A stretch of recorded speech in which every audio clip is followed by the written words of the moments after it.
قرآن پاک یہ واض و نصیحت بھی ہے نا، اس کے واض و نصیحت والا قد یسرنا القرآن للذکر، البتہ ہم نے آسان اتارا ہے کتاب کو، کس کے لیے؟ للذکر، نصیحت کے لیے۔ فہل من مدکر، اللہ نے فرمایا ہے کوئی اس قرآن سے نصیحت حاصل کرنے والا؟ ہے کوئی اس قرآن سے نصیحت حاصل کرنے والا؟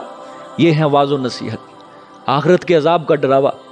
آج ہم تو یہ سنتے ہیں نا، ایک بار ہمارا دل چونک جاتا ہے کہ اللہ ڈراوا دے رہا ہے، لیکن جو ہی دنیا کے کاموں میں مشغول ہوتے ہیں فوراً پھر خدا بھی بھول جاتا ہے، پھر کتاب کیا، پھر رسول کیا، پھر اللہ کیا، کوئی پرواہ نہیں ہوتی، کوئی خیال نہیں ہوتا دل کے اندر۔ جب بری مجالس کے اندر لوگ بیٹھ جاتے ہیں، پھر کیا قرآن ہے، کیا رسول ہے، پھر کیا اللہ ہے، کوئی پرواہ نہیں ہوتی کہ اللہ کیا کہہ رہا ہے قرآن پاک کے اندر، رسول صلی اللہ علیہ وسلم نے کیا رستہ دیا، قرآن پاک ہمیں کیا کہتا ہے، کوئی پرواہ نہیں ہوتی۔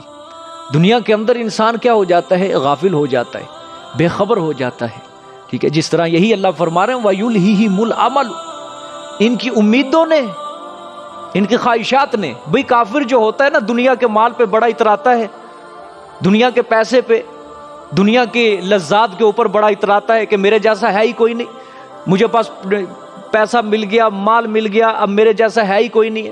وہ اپنے آپ کو بڑا سمجھتا ہے، تکبر آ جاتا ہے، پھر اس کی امید جو ہوتی ہے اس کو آخرت سے کیا کر دیتی ہے؟ غافل کر دیتی ہے، حتیٰ کہ اسے موت بھی بلا دیتی ہے۔ مسلمان کو دیکھا جائے اس کا بھی یہی حال ہے آج، اگرچہ وہ لا الہ الا اللہ محمد الرسول اللہ صلی اللہ علیہ وسلم اس کا اقرار کرتا ہے، لیکن جب یہ بھی دنیا کے کاموں کے اندر مشغول ہو جاتا ہے پھر یہ بھی بھول جاتا ہے خدا کیا ہے، رسول کیا ہے، اور خدا کی کتاب کیا ہے۔ اللہ فرما رہے ہیں کہ یہ جن کی دنیا کی امیدیں ہیں نا، یہ ان کو ان کی آخرت کے انجام سے، موت کے انجام سے ان کو غافل کر دیتی ہیں، بے خبر۔ لیکن مرنے کے بعد لوٹنا تو میرے پاس ہی ہے نا، ٹھیک ہے۔ جب کوئی انسان مر جاتا ہے تو کیا اعلان کیا جاتا ہے؟ انا للہ و انا الیہ راجعون، بے شک ہم اسی کے لیے اور اسی کی طرف لوٹ کر جانے والے ہیں۔ مرنے کے بعد جانا کس کے پاس ہے؟ کس کے پاس؟ جس نے بنا کے بھیجا ہے، جس نے پیدا کیا ہے، مرنے کے بعد بھی اسی کے پاس لوٹ کر جانا ہے، اس کے سامنے حاضری دینی ہے، اس نے سوال کرنے ہیں کچھ جو ہمارے لیے تیار کر کے رکھے ہوئے ہیں، ہم نے جواب دینا ہے ان کا، ان جوابوں کی تیاری کرنی ہے ہم نے۔ اصل تیاری یہ ہے کہ جس مالک نے ہمیں دنیا کے اندر نعمتیں دیں، جس مالک نے اتنا خوبصورت ہم کو وجود بخشا، اور اس وجود کے اندر اتنے خوبصورت اللہ تعالیٰ نے وسائل پیدا کر دیے، آنکھوں جیسی خوبصورت نعمتیں عطا کی، زبان جیسی خوبصورت نعمت عطا کی، ہاتھوں جیسی خوبصورت نعمت عطا کی، پاؤں جیسے خوبصورت نعمت اللہ تعالیٰ نے ہم کو عطا کی، مال دیا، پیسہ دیا، گھر دیے، اور یہ دین دیا، سب سے بڑی نعمت اللہ تعالیٰ نے۔ یہ سارے سوال کرنے ہیں۔ کوئی انسان اپنے گریبان میں جھانک کے دیکھے، کسی ایک سوال کی تیاری ہو ہمارے لیے، ایک سوال کی ہم نے تیاری کی ہو۔ ہر شخص اپنے مستقبل کی تیاری کر رہا ہے، ہر شخص اپنی اولاد کے مستقبل کی تیاری کر رہا ہے، ہر شخص اپنی اپنی ایک آرزو لے کے بیٹھا ہے، اپنی اپنی ایک تمنا لے کے بیٹھا ہے۔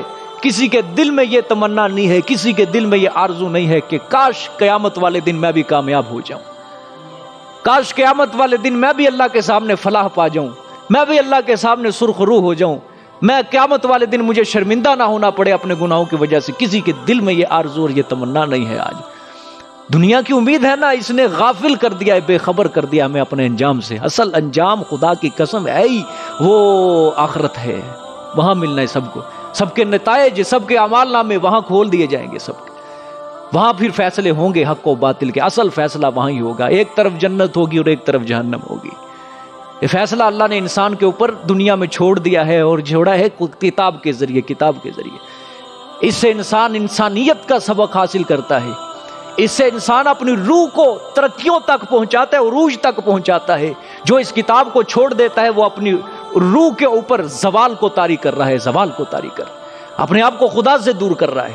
جو اللہ کے دین کو چھوڑتا ہے اپنے آپ کو دین سے دور کر رہا ہے، اپنے آپ کو خدا اور اس کے رسول سے دور کر رہا ہے، اپنی آخرت خود بگاڑ رہا ہے۔ واض و نصیحت کی نا اللہ نے، کیسی واض و نصیحت کی کہ چھوڑ دو، کھانے دو ان کو، دنیا کے اندر کھانے دو ان کو، دیکھو نا کیسے زر ہوں، میرے پیغمبر چھوڑ دے ان کو، کہ ان کے حال پہ چھوڑ دے، نہیں مانیں گے نہ آئے میرے دین کی طرف، نہ مانے مسئلہ توحید کو، یا کلو، کھا لینے دو ان کو، جتنا کھاتے ہیں کھا لینے دو، ٹھیک ہے۔ وَيَتَمَتَّعُوا، فائدہ اٹھا لینے دو ان کو جتنا اٹھاتے ہیں اپنے مال سے، اپنے دیا ہوا تو میرا ہی نا، اللہ ہی دیتا ہے نا کھانے پینے کے لیے، مال پیسہ اللہ ہی دیتا ہے، دنیا بھی اللہ ہی دیتا ہے، سب کچھ اللہ ہی دیتا ہے، ٹھیک ہے۔